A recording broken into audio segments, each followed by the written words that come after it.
नमस्कार दोस्तों, मेरा नाम है विकास शुक्ला। आप सब देख रहे हैं हमारा YouTube चैनल जिसका नाम है मस्ती की पाठशाला विद विकास सर में। आज हम ग्रेविटेशन का पार्ट 4 पढ़ने वाले हैं। इसके ऑलरेडी तीनों पार्ट एंड इसका इंट्रोडक्शन पार्ट हमारे YouTube वीडियो पे अपलोड हो चुका है, तो अगर आपने उसे नहीं देखा है तो उसका लिंक आपको हमारे डिस्क्रिप्शन बॉक्स में मिल जाएगा। एंड वन मोर थिंग, अगर आपने अब तक हमारे चैनल को सब्सक्राइब नहीं किया है तो सब्सक्राइब कर लीजिए।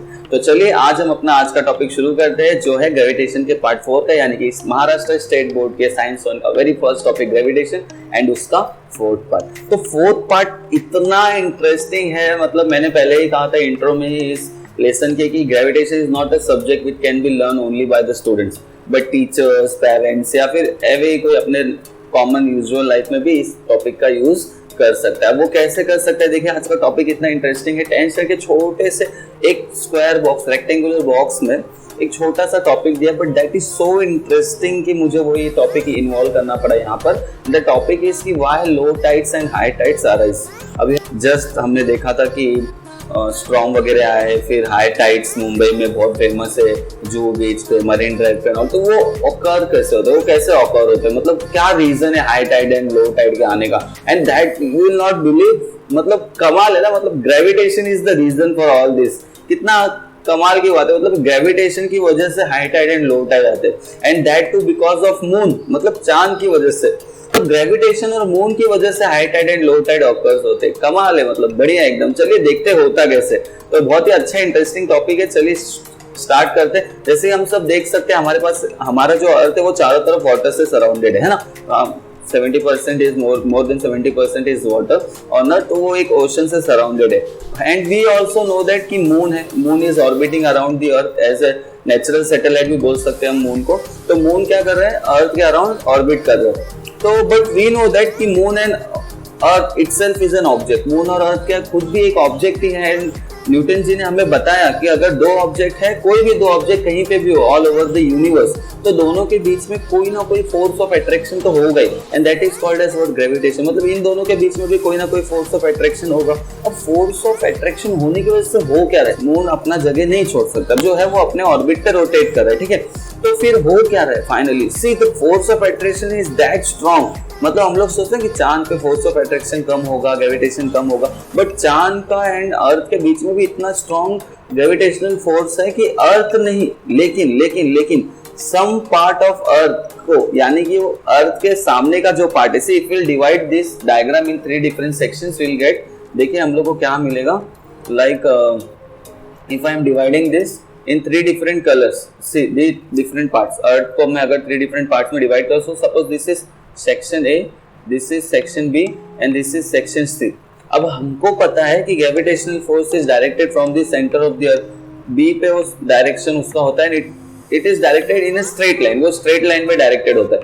मतलब मून का और अर्थ का जो सबसे ज्यादा फोर्स ऑफ अट्रैक्शन होगा वो कौन से पार्ट पे फील होगा, ए पे, due to current position of moon. अभी मून जहां पर है उस हिसाब से सबसे ज्यादा फोर्स ऑफ अट्रैक्शन कहां पे है, ए पर। उसके बाद थोड़ा वीक हो जाएगा बी पे, एंड देन एट लास्ट सबसे कम फोर्स ऑफ अट्रैक्शन कहां पे आएगा, सी पे। But still there will be a little force of attraction on C also. मतलब ग्रेविटेशनल फोर्स सी तक काम कर रहा है, लेकिन धीरे धीरे वो वीक होते जा रहे हैं। बट ए पे it is very strong. A पर क्या हो रहा है कि force of attraction due to moon is very strong, and because of that हो क्या रहा है, that is very amazing to believe.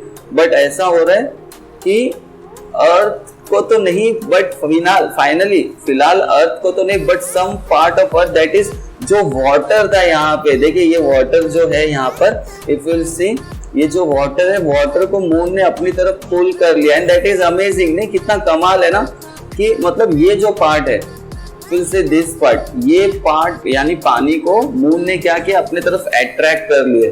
तो this part of earth is right now facing a high tide. तो यहाँ पर क्या हो गया, हाई टाइड आ गया, पानी में क्या बोलते हैं उसको, पानी का लेवल बढ़ गया, पानी का लेवल बढ़ जाता है ना, if you see in rivers and oceans, तो वहां पर क्या होता है, पानी का लेवल बढ़ जाता है। क्यों बढ़ रहा है, because there is a force of attraction between moon and earth. लेकिन क्या सिर्फ इतना ही होता है बस, इफ यू नोटिस, हमें जितना पता है उस हिसाब से 2 बार, मतलब 2 जगह हाई टाइड्स होते हैं, 2 जगह लो टाइड होता है इन अ डे।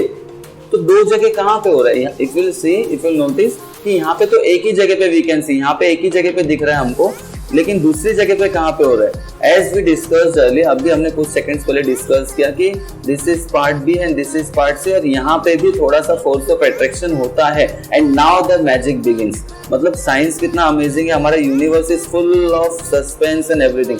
तो होता क्या है, बहुत ही कमाल की बात है कि मून सिर्फ अर्थ के वाटर लेवल को ही अपने तरफ अट्रैक्ट नहीं करता, but also the earth itself. मतलब हो क्या रहा है, see the earth also get shifted little bit toward the moon and this is like wow. मतलब कमाल है ना, मतलब अर्थ भी शिफ्ट हो रहा है मून के तरफ, वाव। तो अर्थ भी क्या हो रहा है, मून के तरफ शिफ्ट हो रहा है। And if you see carefully, अगर आप ध्यान से देखेंगे, now see here also there is some space and here also there is some space. तो यहाँ पर आपको हाई टाइड देखने मिलेगा एंड यहाँ पे भी आपको हाई टाइड देखने मिलेगा। मतलब at the same time high tides occur at two different places on the earth because of gravitational force between earth and moon। मतलब कमाल ही होगा, मतलब इतना जबरदस्त लॉजिक है इसमें, साइंस है, you can say the magic of universe, you can say कि अर्थ ही थोड़ा सा मूव हो रहा है। कमाल है ना, we can't feel it, like कितना स्लो प्रोसेस होगा कि हम उसको फील नहीं कर पाते।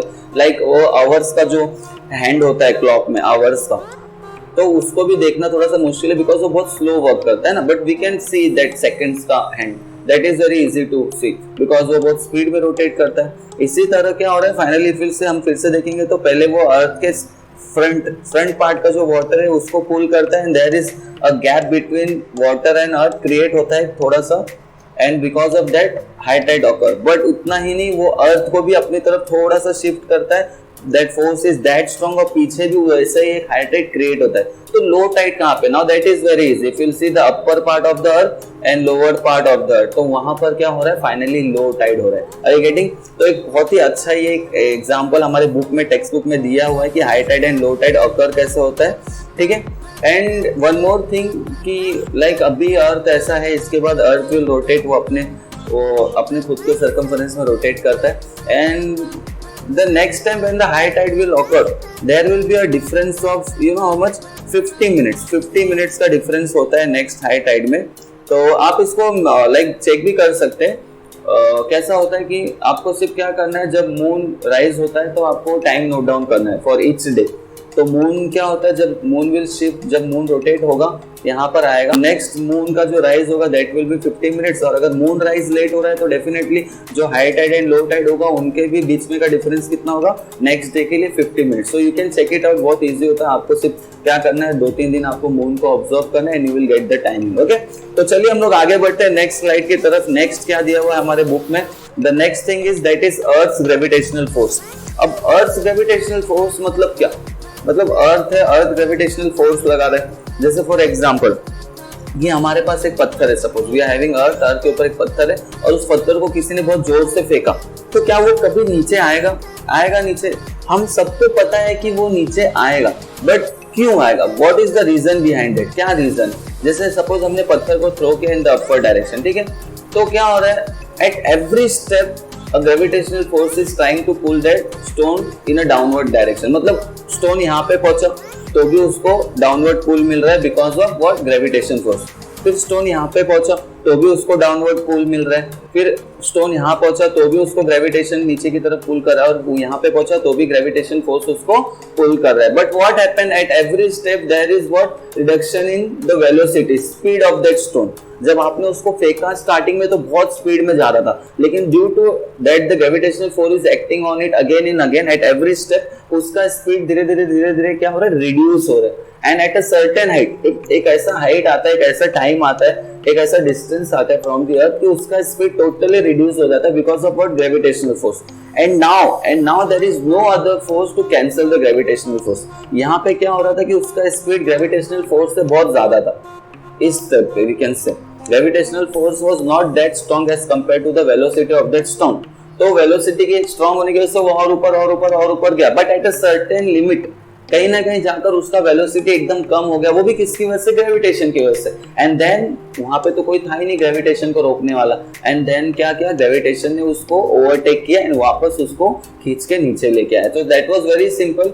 हर ऑब्जेक्ट को इसी तरह से ग्रेविटेशनल फोर्स एक्ट होता है, इसी तरह से वर्क करता है। कोई भी ऑब्जेक्ट आप कितने भी ताकत से फेंकोगे वो एक बार एक ना एक सर्टेन हाइट कवर करने के बाद वो रिटर्न जरूर आ जाएगी। लेकिन हाँ, ऐसा तो नहीं है कि भाई, ऐसा तो बिल्कुल नहीं है कि कोई भी ऑब्जेक्ट अर्थ के ग्रेविटेशनल फोर्स के पार नहीं जाता है। Definitely we launch satellites, we launch rockets and all, तो वो तो ग्रेविटेशनल फोर्स को पार करके चले ही जाते हैं। मतलब कोई ना कोई ऐसा है, पावर है, स्ट्रेंथ है, या कोई ना कोई ऐसा लाइक सोर्स है जिससे हम लोग ग्रेविटेशन पुल को भी पार कर सकते हैं। And that we will learn in the upcoming videos, because topic है आपके बुक में एस्केप वेलोसिटी करके। कमाल का टॉपिक, बहुत ही अच्छा लेसन है, बहुत मजा आएगा। लेकिन right now what we are learning earth gravitational force. मतलब आप कोई भी चीज देखोगे तो उसके ऊपर कंटिन्यू ग्रेविटेशनल फोर्स एक्ट होता है, जिसकी वजह से ऊपर जाते जाते उसकी वेलोसिटी कम होती है and after a certain height वो वापस नीचे गिर जाता है बिकॉज ऑफ अर्थ ग्रेविटेशन। लेकिन अब इससे एक क्वेश्चन हमारे दिमाग में ये आना चाहिए कि जैसे अर्थ और एप्पल की बात हो रही थी, तो अर्थ और एप्पल के बीच में क्या हुआ, दोनों के बीच में फोर्स ऑफ अट्रैक्शन था, मतलब दोनों ही एक दूसरे को खींच रहे थे। बट फाइनली गिरा एप्पल ही, अर्थ क्यों नहीं गिरा, है ना? अर्थ भी तो गिर सकता था ना, मतलब एप्पल की तरफ। अजीब है सोचने में, बट सोचने जैसी बात है, क्योंकि न्यूटन जी ने तो ऐसा बताया नहीं कि कौन सा ऑब्जेक्ट किसके पास जाएगा। न्यूटन जी ने ये बोला कि दो ऑब्जेक्ट है तो दोनों के बीच में फोर्स ऑफ अट्रैक्शन होगा, करेक्ट है। तो एप्पल को अगर अर्थ पुल कर रहा है तो एप्पल भी अर्थ को पुल कर रहा होगा, तो एप्पल ही क्यों गिरा अर्थ के ऊपर, अर्थ क्यों नहीं गिरा, ऐसा सोचना बनता है। यही चीज हम लोग अप्लाई कर सकते हैं मून एंड सैटेलाइट के साथ भी। See moon and satellite are also revolving around the earth, है ना? तो अब वो रिवॉल्व कर रहे हैं तो दोनों के बीच में फोर्स ऑफ अट्रैक्शन, तो मून और सैटेलाइट क्यों नहीं गिरते, एप्पल क्यों गिर गया? So what is the reason behind that? And the only one reason is that is what, velocity. See if you notice, moon and satellite दोनों ही क्या करते हैं, अर्थ के अराउंड में रोटेट करते हैं। They are in continuous velocity speed, वो कंटिन्यू मूव करे, they are not taking any halt वगैरह, या फिर वो रुकते नहीं है। क्यों? क्योंकि अगर वो रुक गए तो वो गिर जाएंगे। Are you getting what I am saying? They are continuously moving, that's why they are not falling on the earth. वो मूव कर रहे हैं कंटिन्यू, इसीलिए वो क्या हो रहे हैं, अर्थ के ऊपर नहीं गिर रहे। Are you getting? तो ये तो यार मतलब हमारे जिंदगी की भी थ्योरी बन सकती है कि जब तक हम चलते रहेंगे तब तक हम टिके रहेंगे, और जैसे ही हम रुके वैसे ही हम गिरे। So the only reason why the moon and satellite is not falling on earth due to that gravitational pull is velocity. They are rotating under continuous velocity. उन लोग एक स्पीड, एक स्पेसिफिक वेलोसिटी के साथ कंटिन्यूअस घूम रहे, इसकी वजह से वो गिरते नहीं। You can take one example of this, हमने प्रीवियस वीडियो में भी डिस्कस किया था। वो half glass, you can take half glass of water, you can tie some string and you can rotate. तो इफ यू नोटिस कि जब तक रोटेशन हो रहा है उस ग्लास में का वाटर गिरेगा नहीं, लेकिन the time you will stop that rotation definitely the water will follow. तो वो क्यों गिर रहा है? बिकॉज जब तक वो घूम रहा है उसमें से पानी नहीं गिरेगा, जैसे ही आप उसको रोक दोगे वो स्ट्रिंग में से, उस ग्लास में से पानी गिर जाएगा। बहुत सिंपल सा लॉजिक है। तो मून और सैटेलाइट क्यों नहीं गिरते? Because they are rotating continuously around the earth. तो बहुत ही सिंपल सा कंसेप्ट था। आगे बढ़ते हम लोग, एक बहुत ही इंटरेस्टिंग क्वेश्चन आया था हमारे सब्सक्राइबर से, बीट गॉड सॉन्ग करके उनका नाम है, उनका रियल नेम नहीं होगा, उनके चैनल का नाम होगा। उनका क्वेश्चन बहुत ही इंटरेस्टिंग था, तो मुझे लगा आप लोगों के साथ शेयर करना चाहिए, क्योंकि बहुत लोगों के मन में क्वेश्चंस आते होंगे, मेरे ही मन में अजीबोगरीब क्वेश्चंस आते, बट हम पूछते नहीं हमारे टीचर से। आप अगर आप यहाँ पे आपको नहीं हो रहा है पूछने, no issue, you can ask your teachers. आप क्लास टीचर को पूछिए, आपके क्लासेस के टीचर को पूछिए, बट पूछिए। Learning is the only way of like growing. आप बढ़ोगे कब? जब आप पढ़ोगे। तो आपके मन में अजीबोगरीब क्वेश्चंस आने चाहिए। तो उन्होंने एक बहुत अच्छा क्वेश्चन पूछा था कि सर, एक डाउट था कि when we arrange the planet in a circle 5, 6 और 7, मतलब उनको खुद को भी पता है कि which is not possible, but ठीक है, उनका था कि अगर 5-6 प्लैनेट एक जगह पे एक ही ऑर्बिट में हैं, and in the centre place one more planet, एक और प्लैनेट को अगर हम सेंटर में रखें, तो how much gravitational force can be applied by centre planet on each planet, what it give a equal force to all. तो बहुत ही सिंपल सा क्वेश्चन था कि अगर 4-5 प्लैनेट है, बहुत सारे प्लैनेट एक ही ऑर्बिट में है और बीच में भी एक प्लैनेट है, तो उनके ऊपर कौन सा कितना ग्रेविटेशनल फोर्स लगेगा, क्या वो सेम होगा या डिफरेंट होगा। तो आई really appreciate the way you think, मैंने लिखा भी है इनके बारे में, ठीक है। तो हम लोग देख लेते हैं, 2 सिनेरियो हो सकता है यहाँ पर। एक सिनेरियो क्या हो सकता है, जैसे हम देख सकते हैं फर्स्ट डायग्राम में, ये वाले डायग्राम में, सॉरी इस डायग्राम में आप लोग देख सकते हैं कि see the shape of all the planet is circular, that is not a big deal, but the size is different, मतलब मास अलग अलग है। ये this all 4 planets are having different masses, correct है?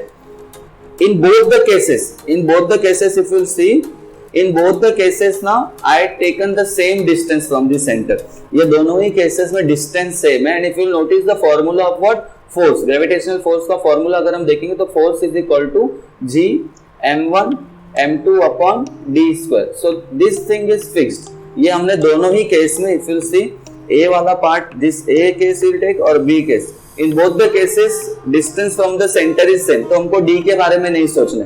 अब दो चीजें हो क्या सकती है कि पहले केस में 4 प्लैनेट है लेकिन चारों के ही मास अलग अलग है, ऐसा हो सकता है ना, हो सकता है इस क्वेश्चन के हिसाब से। या तो ऐसा हो सकता है कि 4 प्लैनेट है लेकिन चारों के मास भी सेम है और डिस्टेंस भी सेम है। दोनों ही केसेस में ग्रेविटेशनल फोर्स का क्या इफेक्ट होगा, चलिए हम लोग देखते हैं। जैसे हम लोग देख सकते हैं पहले केस में चारों प्लैनेट रोटेट कर रहे हैं अर्थ के अराउंड में, और सेकंड केस में भी चारों प्लैनेट रोटेट कर रहे हैं अर्थ के अराउंड में।